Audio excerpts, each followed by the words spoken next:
Okay.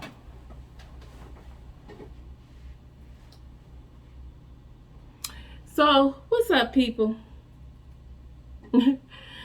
I'm up late tonight doing these videos, but I can't take it. You know, when stuff bothers me, I was like, Lord, I can't take it.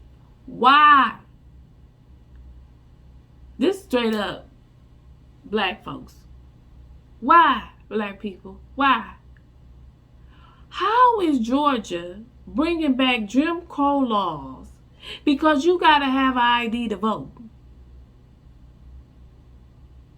How is Georgia bringing back Jim Crow laws because you got to vote where you supposed to vote? How is Georgia bringing back Jim Crow laws because you want a water and a snack when you go vote? Because they want to minimize absentee ballots. You got to have an ID. Mail-in ballot, drop-off boxes got to be inside facilities where they're not just out there for anybody to pick up, take your vote, and do what they want. Whether you vote Democrat, Republican, Independent, Libertarian, whatever you vote for, anybody can take your vote and switch it any way they want because they're not being watched. Ballot harvesting, where people will pick up people's and fill out ballots for people in nursing homes or people that's dead, and just picking up people's ballots and turning them in for profit because they send them out and pay them to do it, which jeopardizes everybody's vote and right to vote. So how is that Jim Crow laws when everybody is under the same law? It's not separate for black folks. It's for everybody in Georgia, people. It's for the state of Georgia. It's not for just black folk county. It's for everybody. So how is that?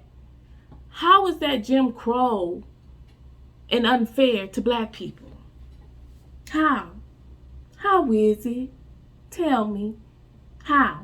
When you need an ID to buy liquor, you need an ID to get in a club, you need an ID to buy cigarettes, you need an ID to travel, you need an ID for everything you do. When you go to the Secretary of State and stand in line, do they give you a water and a snack? Because, Master, I walked 10 miles to get here, sir. You got something to drink and eat for me? Because black folks can't make it unless a master feed them and give them something to drink, sir. Because I'm so thirsty when I go run an errand. Every errand I go to, stand in line at the Walmart during Christmas time, waiting on lines to shop and everything. Nobody offering you a water and a snack. But when it comes to vote, sir, I'm being discriminated against, sir, because I need a water and I need a snack because I walked 10 miles to get here when everybody's voting is in their area. How are you disenfranchised, black folks? How are you under Jim Crow laws? Because you don't know how to use the internet, master. They don't know how to get on the internet, sir. Where my 4-year-old grandbaby can work the internet. How come? How that happen? What's wrong, black people? How's that unfair? When you need an identification for everything you need. Some people don't got their birth certificates. Well, get your birth certificate. Order it. Order it. Order your birth certificate. You got all year, because most people only vote in the 4-year elections. Most people don't even know who their senators and state and local government is anyway. So they only really vote for presidents every 4 years. So if you only vote every 4 years, you got 4 years to get an ID that's valid. You got 4 years to get your birth certificate because it's so hard for black folks. You got your government stimulus check. You can pay for your birth certificate. You got your government stimulus check. You can pay for your enhanced ID that the government is requiring you to have. You can get to the liquor store. You can get to the club. You can get everywhere you need to go. But it's so hard when it comes to vote. Whenever I vote, there ain't never no line. I gonna vote in the city and in the suburbs. There ain't never no real line. The only line was when Barack Obama first ran for presidency, and everybody, grandma and great grandma, brought everybody out and got them registered. And the lines was around the block in the city. You want to know why they were thin around the block? Because everybody registered last minute to vote. They registered last minute. So they didn't have a count of registered voters to open up more voting sites. That's how they open up your voter sites, based off the population of registered voters in that area. So it was more lines then because everybody voted at the last minute. Everybody registered at the last minute. So they didn't have the opportunity to open up new sites to prepare for the new registered voters. That's how they base things off of a count of how many people in the area. Like they do hospitals. They open up hospitals based off the population. So that's why when illegals come, they're not counted for. So if they flood the emergency rooms, it's going to be overcrowded because they wasn't counted as citizens, and they would have had a bigger, another hospital for the population. But when illegals come, they're not counted for because we got social security numbers, a birth certificate. That's how they count you, by your social security number, your birth certificates, death records, and things of that nature. They know the population. So when they know the population, they know to build what need to be built for that population, like hospitals, voter sites, and things of that nature. They know how much they need, That's how they figure that out. So why can't bad people do that? Are we slow? Are you slow? Are any of y'all slow? Is anybody who going to hear this don't know how to get an identification? Because you can't do nothing with no ID. When you go in the bank, they say, let me see your ID. Yes, ma'am. Anything you need an ID. You buy some liquor, where your ID? Cigarettes, where your ID? Get in the club, where your ID? You gotta have ID for everything. All of a sudden, black folks don't have ID and they don't know how to get one. They don't know how to get their birth certificate, their social security cards, and things like that you're supposed to have anyway. They don't know how to look up online. Okay, I registered to vote. What area am I to vote in? I moved.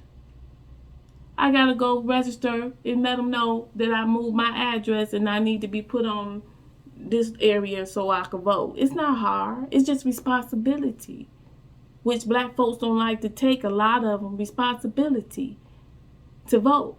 But if I said go online and find out where to pick your stimulus check up, they'll go online and find that. Oh, you gotta pick them up over here. If they move, let me go back on here and see where I go. Let me make sure I switch my address so they know where I could go switch it to where I'm supposed to pick it up at. Come on.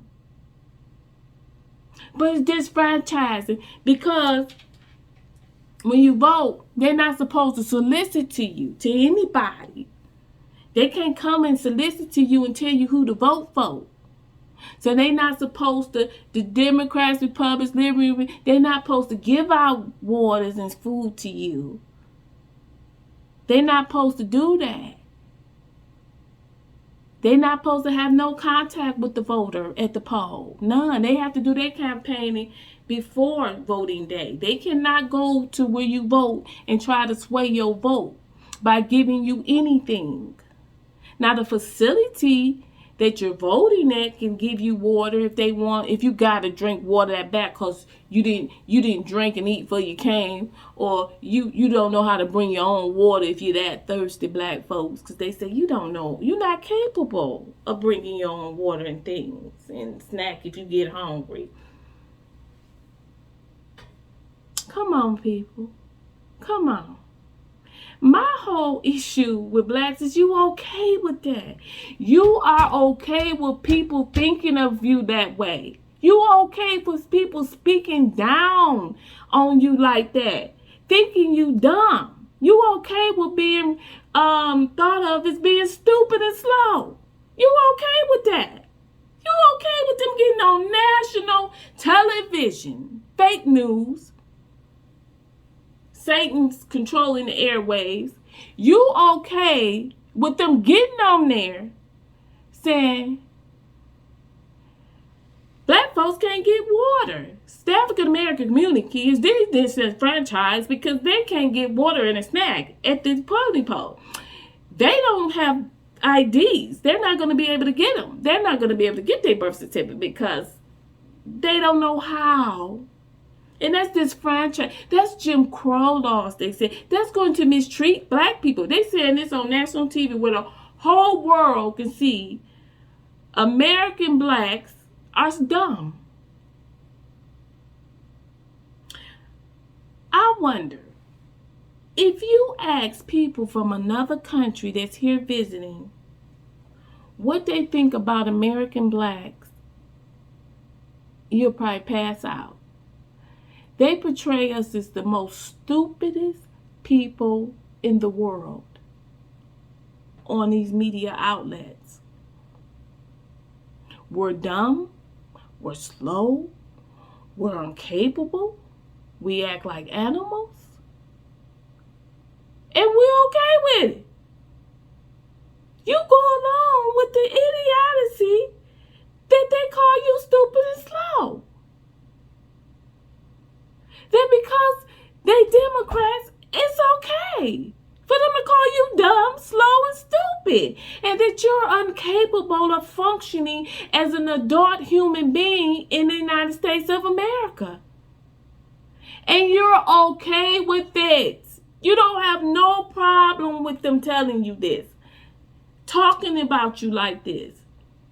But if your neighbor called you stupid, you'll be ready to fight them. You stupid, you dumb. You'll be ready to fight.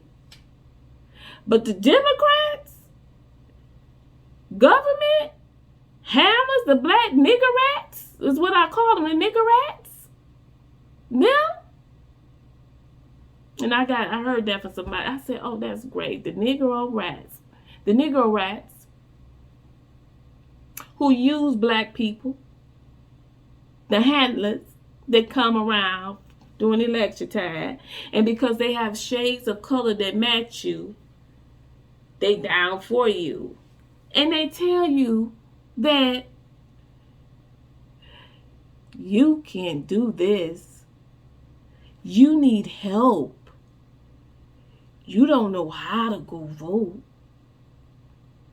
So we gonna say you don't even need an ID at all because you don't know how to do it. You need help with everything because you have no control of your own thoughts and what you do. So you need guidance from me and from the Democrat leaders to help you poor blacks. Because you poor, you're black, you're dumb, you're slow.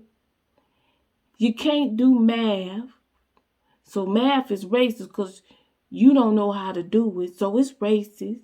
You can't read. So we just got to help you out because you don't know what to do. And black people, I see people who say they worldly educated. They went to some form of training or college or something. And they say, Jim Crow, you right, Jim. They just trying to stop our vote. They just trying to take our vote.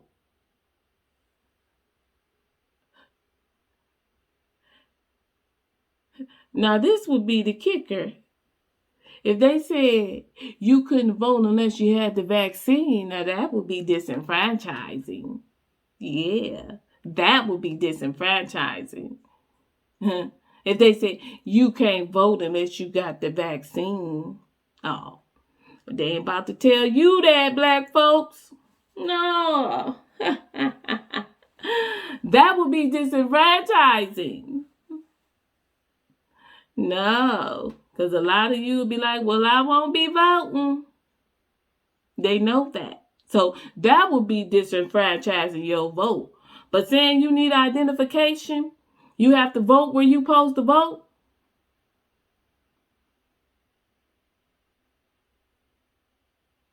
And they can't solicit to you. That's not disenfranchising you. That's not disenfranchising anybody. Everybody has the same rule when it comes to voting. And I know myself, I'm very capable of knowing where I'm supposed to vote. I'm very capable of getting identification. I'm very capable of providing my own drink if I get thirsty. I'm usually in and out in 10 minutes.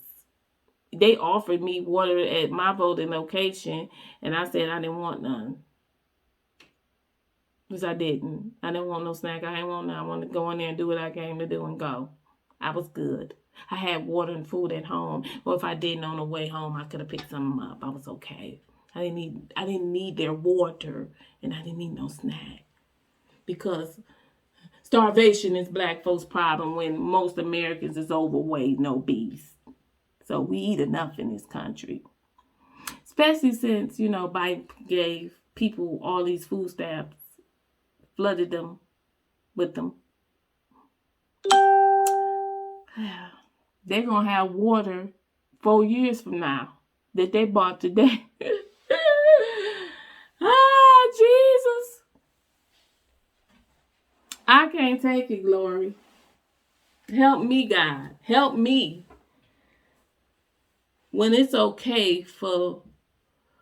black people are okay with being called stupid, slow, dumb, inadequate, incompetent, the black culture is really lost. You really lost when you okay with that. You are really lost. Because that wouldn't make me think nothing. Because that's common sense stuff. That's basic common sense stuff that I wouldn't have no problem with. Even if I was a Democrat and voted for the Democratic plantation, I still wouldn't have no problem with that. That's just common sense, basic stuff. That ain't nothing to be outraged about. Nothing. That's just common sense. Okay. I gotta have ID. I gotta vote where I'm supposed to vote. Okay.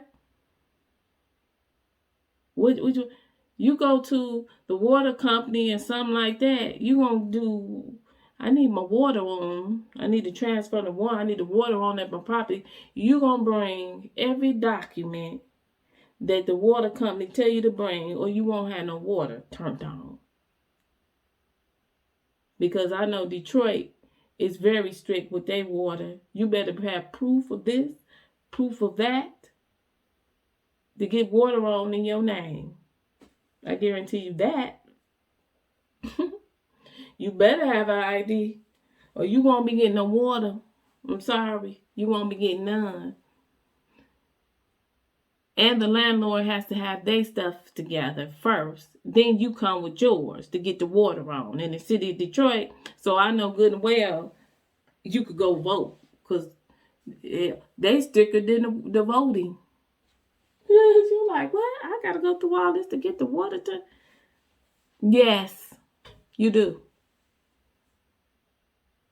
I bet you if FIA said, I need this, A, B, C, D, you're going to bring whatever you need to get what you want from FIA. You going to bring some photo. You're going to bring the baby birth certificate if they tell you to bring it. You're going to bring whatever they tell you to bring. You're not going to have no problem doing it there. None.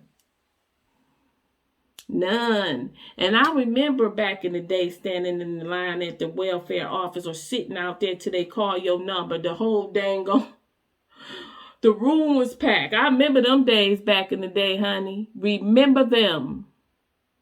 It used to be packed. You used to be like, I gotta sit here all day. Yes, babies crying hot. You be, oh God, can I get out of here? I remember them days, baby. Let me tell you. Voting ain't nothing like that. Nothing like it. But we sat there to get what we needed. But you can't go in and out and go vote. The most I waited to vote was 2 minutes. Because as soon as I go in, get to my spot, I'm waiting for a free station, which take about maybe 2 minutes, and I'm in there voting, I'm out. So I get tired of black folks allowing people to use your culture to fit their agenda. When are you going to get tired of people using you, black folks? When are you going to get tired of it? These people don't give a damn about you. They don't care nothing about you. Nothing. They use you for decades to get what they want, which is power and control. They have never cared nothing about you. Never have they cared, ever. They use you constantly. And you let them use you like an abused woman who keep getting beaten black eyes and keep going back. Every time the man comes and say, I love you, I'd never do it again, baby. And put some fake tears and you back with him. And he black your eye again. Or he put you in the hospital. And you still keep going back. It's like black culture likes being abused. You like being abused. You love it. You let them use you. They treat dogs better than they treat the black culture. They have no respect for the black culture.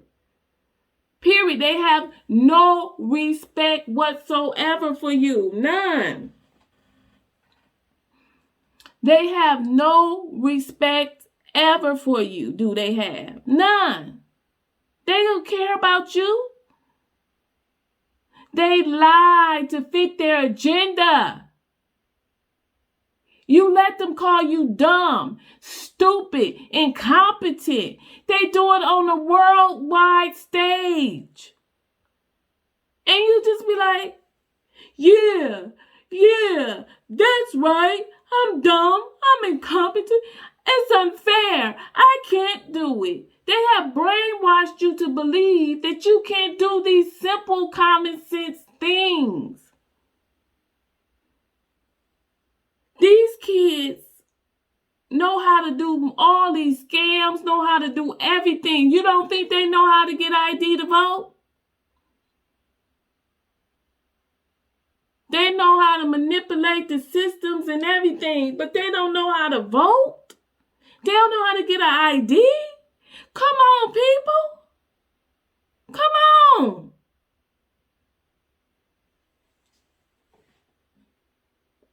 But this is what we accept. Them calling us names, calling us dumb, stupid, incompetent. That's what that is. You too dumb to get an ID. You incompetent. If they try to do it, it would not work out well for them. They would be incapable of doing it. Are you serious? You got black folks preaching this message about other black folks. And you like, y'all gonna fall for this again? Y'all gonna fall for this again.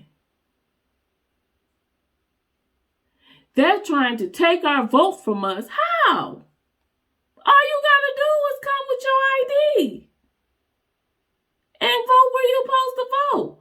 How is that taking your vote from you? When you got way enough time to make sure it's right. How is that taking your vote from you? I just need an explanation on that. How is that mistreating you? Mistreating you is telling people that you can't do common sense things. That's mistreating you. You don't even know what mistreatment is if you believe this stupid stuff.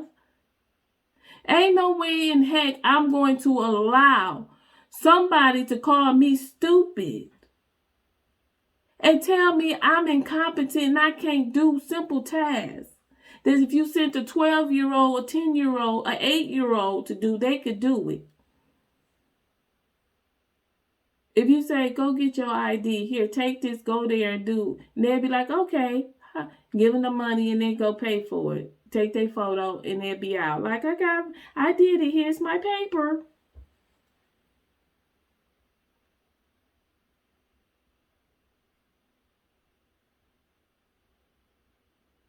So, I just wish the black folks and the black culture would wake up and stop letting these people use you. They got black celebrities, entertainers preaching the message, and they got millions of dollars and they still doing it. They saying we too stupid. And what they talking about is blacks in the urban neighborhood, in the cities. They think you stupid. Hey, I believe the blacks, rich folks think you stupid too. I believe they think it too. Because they sit up there and preach the same message. It's disenfranchising. They not capable. They honestly, and then you talk about white folks so bad, you give them ammo. If white folks are so racist to you, you give them all the ammo in the world to call you stupid if they wanted to. Because you said yourself, we're incapable. We can't do it. Do you know it's really Caucasian folks that really think these liberal white women, they really believe you incapable. They do. White liberal women really believe that blacks is stupid and slow. They really think that you were either born or you are incapable because you're black. You're really incapable of doing things. A lot of white liberal women believe that, honestly, in their heart. They really be like, they can't do it. They don't know how. They can't function. I'm going to tell you this little short story and then I'm going to get off here. I remember when I first moved to Dearborn from this city, my son was in the 5th grade, the youngest one. And I had to go up to his school. And I had to go to his parent-teacher conference and my other kids' parent-teacher conference. What was they? Now, was he in the 5th grade? It had to be because I went to the school. But I remember my two oldest being in, because they in the same high school together in Dearborn High, but I don't know. I think I had to go there and I had to go to the high school too in the same day. So I had to do both things in the same day. And so I went to the parent-teacher conference, and it was funny because they put the parent in a circle in the middle, and then the teachers are around the parent. And the teachers that your child has, they're around them, and then they start, you talk to them like in a circle. You be like, I'm in a circle? Okay, I'm in a circle. And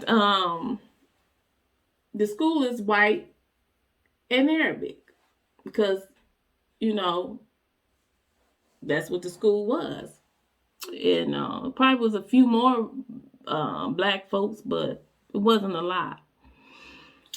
And I said, okay, I'm here for the parent-teacher conference. So I go in, sit in a circle and talking to them. So after I talked to him, I said something about, I got to go to the high school and go to my two other kids. So basically, I go to 3 parent-teacher conferences because I got to see my son in high school set of teachers, which is a year behind my daughter because she's the oldest, and then I got to go see her teachers. So my day is, I'm caught up. Okay, so. And everybody know me know I don't drive. That's a known fact. Everybody who knows me, I don't drive. So I don't know how we got on. I don't know, something was. And I remember, I think it was one black teacher out of all the teachers. All the teachers was basically white. And I think it was one black teacher. And she said, I don't know how, because this is a long time ago, so I'm trying to remember the exact conversation. But she was like, how you gonna do that? She didn't know how I was gonna go to, like, come from this school and go to that school or whatever. I don't know how she knew I wasn't driving, because I wasn't driving. But I don't know how she knew I was gonna do what I was gonna do. That I forgot how that part. But anyway, she kept saying, oh my goodness, how are you going to do that? Oh, wow. Like, it was so amazing that I was going to one conference here and going to the high school to go to another conference. She was just really amazed that I was going to do it, and she didn't know how I was going to do it. She didn't know. And she kept, like, making, putting it, what's the word I'm trying to find? Emphasis. She tried making an emphasis about how am I going to do it. So I guess what the black teacher, I think she got irritated that she kept on making emphasis like I was incapable of doing this. That how was I going to do this? Like, she didn't know. And she was like, she'll be fine. She can do it. Like, she was like, she gonna be fine. She can do it. Like, it was irritating her because she couldn't believe that I was going to do it. Now, it's not rocket science. I'm going to get from here to the high school. They not down the street from each other, but they still in the same, area. So she really didn't know. She really thought I couldn't do it. She really thought I didn't know how to do it. She really believed that. She honestly did. And I'm like, oh, I'll be fine. I do this stuff all the time. Since my kids been in elementary school, I go to all of their parent-teacher conferences. Every last one of them. I've been. I sit there, and then I go to the other school when they have theirs. I try not to schedule them on the same day, but however it fell, I end up having to do it all at that one time or whatever. So she couldn't believe it, though. She could not believe that I could do it. And I'm like, I could do it. I'll be fine. Because remember, I've been doing this all my life. I know I'm about to go. I've been doing this all my life, so it wasn't like I couldn't do it. But she honestly in her heart couldn't believe it, to where the black teacher was offended. And she got irritated and told her she'll be fine. Like, quit saying that. Quit asking like it's impossible for her, like it's hard for her. She got irritated by the lady and basically wanted the lady to shut up. So, but that's an example of image of us that we allow to be given to the world about us. White people believe what they hear about blacks, because if they don't live, I'm going to say this about inner city black people, they really believe what they hear. They believe it. They don't live in the inner city. They don't interact with inner city people like that on that level. So they really believe that. Whatever image the media puts out, that's their connection to the inner city. So they believe it. Now, like I said, the school didn't have hardly no black folks. When I moved to Dearborn, my neighborhood didn't have no black folks in it, really. And it was Arabic, Middle Eastern, and white people. That was it. So her interaction with a black mother that's going to go the extra mile and go see her kid, go here, and I'm about to go over here, and didn't have a vehicle of my own, she couldn't believe that I was going to do it. She didn't know how I was going to get from A to B. She didn't. Now remember, this is before Uber, Lyft, any of that. This before all of that. So she couldn't really understand that I was going to do it. I remember now. I remember. What made her know that I wasn't driving? I was in school at the Henry Ford College. And I had a roller bag. And this is what happened. I had class that day. Either I had class. I'm thinking either I had class in the evening. No. I'm trying to remember which one was it. I had class in the evening. That's what it was. I had classes in the evening. And I had my roller bag with me because when I left the house, I knew I was going to this school, I was going to the high school, and then I had to go to the college. Now my college is the high school was on Outer Drive, my college was on so it was like it was in the same vicinity as if I was going to the when I left the high school, I had to go to my class. So I had to take, when I left the house that day, I had to take my bag with me because I wasn't coming back home to get my bag to go back out. So I was going to have to do it all in one big swoop. So that's how I did it. I went to the parent-teacher conference at my younger son's school with the bag. Then I took the bag to the high school and then saw both, they teach sets of teachers. And then I left the high school and I went to my class at the college. So when I went to his school, she noticed my bag because I had my little roller bag. I had bought one of them nursing roller bags. I wasn't going for nursing, but that's the bag I used because it held all my stuff, my lunch, everything. It was just a good bag. And I had it. And when the parent-teacher conference, I'm like, okay, so I had my roller bag, set it to the side or whatever. And that's what made her know, because she asked about my roller bag. And I said, yeah, I got class, so I brought my bag. I got to go to class after I go to the parent-teacher conferences, and then I got to go.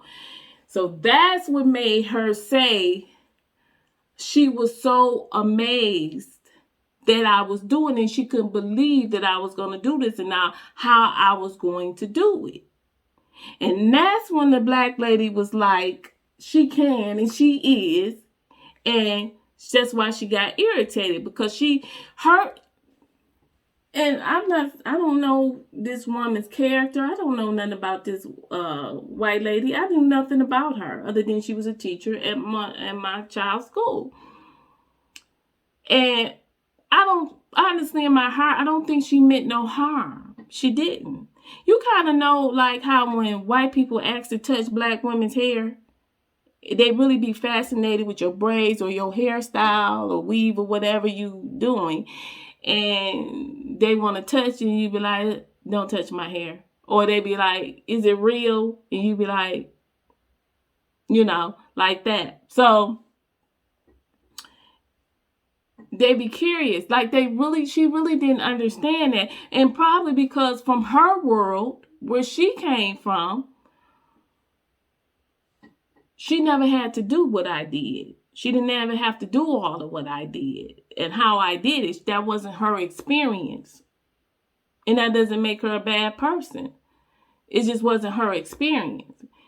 And since she had never experienced that, she didn't understand it. And I don't know if she has black friends or associated with black people or whatever, but like I said, the image of black folks was given by the media. So if she never had any real connection with black people, she probably didn't think black mothers did that. You know, single black mother, which I was, originally from the inner city, raising my kids, 2 boys and a girl. She really didn't think that I was capable, that she was told that it's too hard for us and I couldn't do it. That was probably her image, like, oh, it's hard. Oh my God, I can't believe she's going to do that. This must be amazing.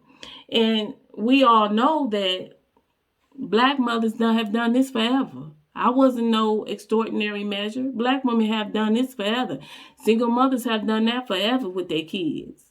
It was it was like, this is what I got to do. This is what I'm about to do. So let's get to this so I can go because I got other things to do. Clearly, as you see the bag.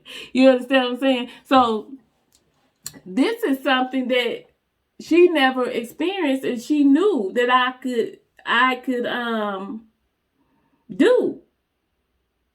So her image was that this is what, oh my goodness, I never knew that black women could do this. And black women took their kids' education serious and their parenting serious.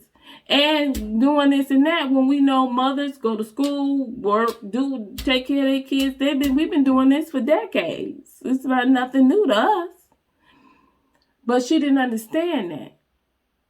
And what I'm trying to show you people is that you're giving these people the image that you're incapable. They're preaching it across the board, across the world, that black folks are incapable. They give us a low standard, a low bar, and we accept that and we fight for the low bar. We coming into agreement with the low bar or low status that they give us because we brainwashed, because of an agenda, because of commitment to an entity that's not committed to you or even cares about you. And this is what I'm trying to show people. You know, you allowing them to put us on a lower level standard that we can't get a basic ID. We can't follow the base. We got to be separate. We got to be different because we incapable. We need special circumstance. The blacks need a special circumstance. No, we don't need them. Look, do you think I called them and said, hey, I'm a single mom and I don't drive and I got to go to school? Do you think I can rearrange? Because I can't do it this way. I can't come like every other parent is coming. I didn't do that. I took my butt and I got there because it was important enough for me too, because my child was important enough for me too. And I need to let these teachers know, I need to let you know he got a parent that cares about his education. And I need to let you know that. Okay, so that was important to me. So I was going to get there. I didn't ask for, hey, can you make a special way for me? No, I never used the handicap card. I never used, I can't do it. I never used that as an excuse not to go and see my child or go to my child's school. I never did that. But the black culture is allowing them to put a handicap on you so they can get their agenda met. I don't want no handicap. As a single mom, I didn't want special treatment. I didn't go, I'm a single mom, I need special. I'm black and I'm a single mom, I need special treatment because it's hard and I can't do. No, I didn't come out the gate with that. Who cares? Everybody got their own problems in life. Every culture got their own problems, whether you're white, black, Asian, Latino. It doesn't matter. Everybody got their own issues. I don't need pity. I don't need sorrow. Oh, help me. I didn't need that. And you shouldn't need that. Blacks don't need pity. We don't need handouts. We don't need pity. We don't need any of that. But people going to treat you how you act, what you beg for, your patheticness, they're going to treat you that way. See, when I went around, like I said, it wasn't no black. My neighbor across the street, because I stayed where the way the houses was like a corner here. My house this front, that house was that way, and then houses cut this way. And we kind of went on a swirl. My neighbor over here from down south, she had a Confederate flag in her yard. You think I cared about her having a Confederate flag? She had the right to have a Confederate flag. That's where she's from. So she wanted to put the flag up. That was her business. I didn't care. I wasn't hurt. I wasn't angry about it. I could care less about it. She's from the South. She had a Confederate flag in her yard. And dared anybody say anything to her about it. But I didn't care. But let me tell you what I did do. What I did do was live my life with a standard. Do you know when I moved, they looked at me, it was really the Middle Eastern people who stared at me the most. I mean, I said, when I was out, they would stop at the corner and just turn around and stare at me and watch me. They watched every move I made. They watched how I kept my yard. They watched my holiday decoration. They watched everything I did. They looked at my kids. They watched it. All eyes was always on me. And I knew they were on me. But, and God always put me on the corner. So I held it down. I always hold my corner. I hold it down. So I never was like fearful about anything. But I knew that they were watching me. And I knew the images of blacks and black women that they had in their mind. Out of ignorance, because they didn't know no better. I knew that. So what I did was show them who I was. I showed them the character of a woman, a single woman with colored skin. I showed them that. I had a standard for myself, a standard for my children. And I held that standard on that corner when they rolled by. They wasn't going to think I didn't keep a good yard. My grass ain't cut. They looking like, dang, they surprised. They saw me with my children. They saw how, from what they could see, how I operated. Because my children were not out of control. My children wasn't running rampant up and down the street. So they watched that. Because they images of what the media showed about black women and black communities and black children were that's how they act. So they didn't know. I had to show them. No, let me show you something different. See, you use your power. You are as a demonstration to others. This is who I am. That's your power. You use that to demonstrate to them. This is who I am. This is how I live. This is how I raise my children. I had a standard for myself first, and then I had a standard for my children. So therefore, they saw the level of the standard that I carried myself in. And therefore, they had no choice but to respect me because I demanded respect by my actions, My actions demanded respect. Period. Nothing but that. And they gave it to me. Period. Like I said, I'm in a community with nothing but married couples, Middle Eastern, most of them married, families. I'm a single black mother on a corner with 3 children. And it's not but a couple of blacks in the whole 10, 12 block radius. But I held my space. What God gave me, I held it down. I held it down with pride and determination. And that's what you do. You don't want a handout. You don't want nobody looking at you like you can't do it, like you less than. You don't let nobody tell you what you can and cannot do. You don't let them put an image out of you that's a lie in a pit from hell. You don't allow them to do that. You put your image out. You show your standard. You show your character. That's what you do. You show your standard and you show your character. Period.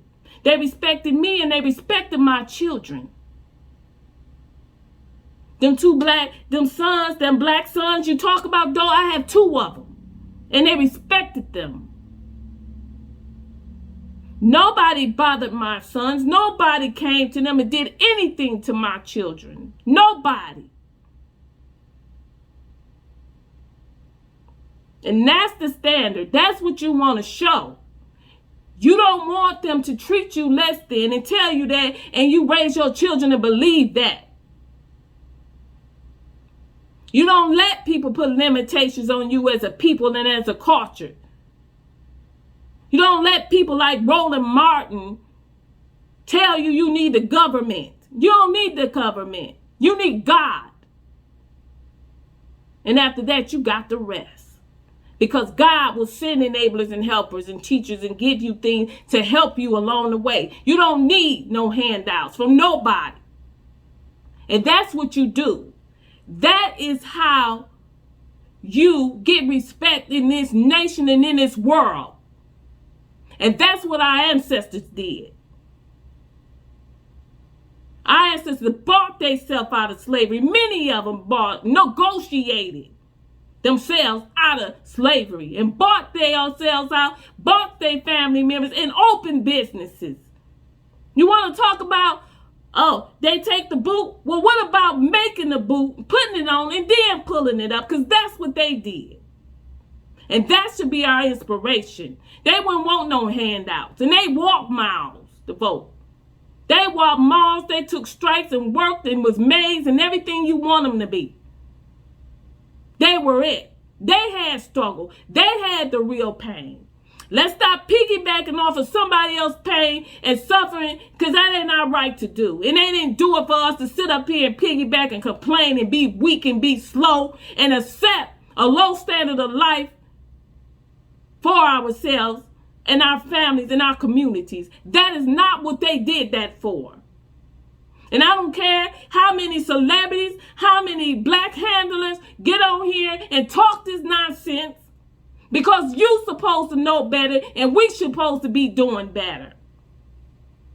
Period. As a community, to raise our children, to be examples. We set the standard and the tone. They don't set it for us. We set it. And that's what we supposed to do. And it should be angry to anybody who listens to this and allow this to go on. You should be ashamed of yourself for coming in agreement with this foolishness. You should be ashamed.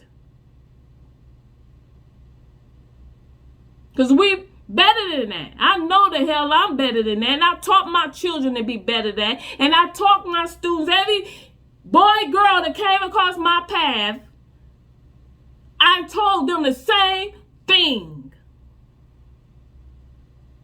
Period.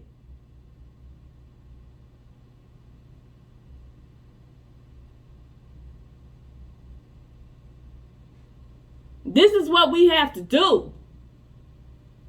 Our ancestors will be ashamed of us, shaking their head. That they saw what we allowed them to call us and tell us and put us on a low standard, and we come in agreement and give it praise for it. This is ridiculous. I live my life intentionally, just as God did. He made us intentionally and with purpose, and I live my life intentionally. When I lived there, I intentionally did things with purpose.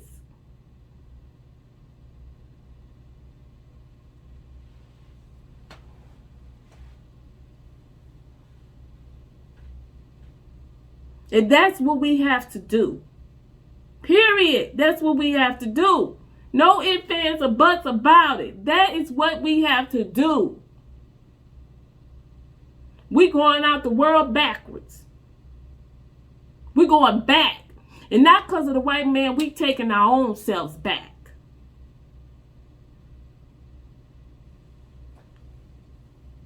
Talking about Jim Crow laws. You losing your rights as a human being in this nation. Every man is. Right beneath your nose. And it ain't got nothing to do with color. It got to do with greed and power. And that comes in every color and nationality.